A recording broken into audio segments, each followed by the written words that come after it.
চাঁপাইনবাবগঞ্জে সোনা মসজিদ স্থলবন্দর দিয়ে আমদানি করা পণ্য খালাস করে ফেরার পথে ভারতীয় ট্রাক থেকে প্রায় 18 কেজি ইলিশ মাছ জব্দ করেছে বিজিবি। এ সময় অলোক মণ্ডল নামে ভারতীয় ট্রাক ড্রাইভারকে গ্রেপ্তার করে বিজিবি। সোমবার সকাল 9:30টায় সোনা মসজিদ স্থলবন্দর চেকপোস্ট এলাকা থেকে এই ট্রাকটি আটক করা হয়। গ্রেপ্তার ভারতীয় ট্রাক ড্রাইভার মালদা জেলার কাঞ্চানটারের রণজিৎ মণ্ডলের ছেলে। দুপুরে প্রেস বিজ্ঞপ্তির মাধ্যমে চাঁপাইনবাবগঞ্জ 59 বিজিবির অধিনায়ক লেফটেন্যান্ট কর্নেল গোলাম কিবরিয়া গণমাধ্যম কর্মীদেরকে বিষয়টি নিশ্চিত করেছেন।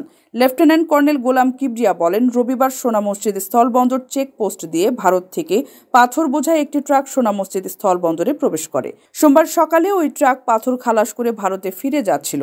গোপনে খবর পেয়ে বিজিবি সদস্যরা চেকপোস্ট গেটে ট্রাকটিকে থামিয়ে তল্লাশি করে। এ সময় চালকের কেবিনের ভেতর থেকে 16টি ইলিশ মাছ জব্দ করা হয়। মাছগুলোর ওজন প্রায় 18 কেজি।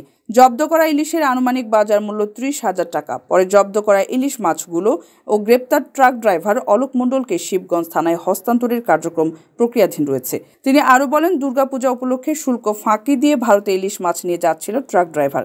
সীমান্তে নিরাপত্তা রক্ষা ও চোরাচালান প্রতিরোধে বিজিবির আভিযানিক কার্যক্রম ও গোয়েন্দা তৎপরতা সর্বাত্মকভাবে অব্যাহত রয়েছে। এরই ধারাবাহিকতায় ভারতে পাচারের সময় ইলিশের এই চালানটি জব্দ করা হয়।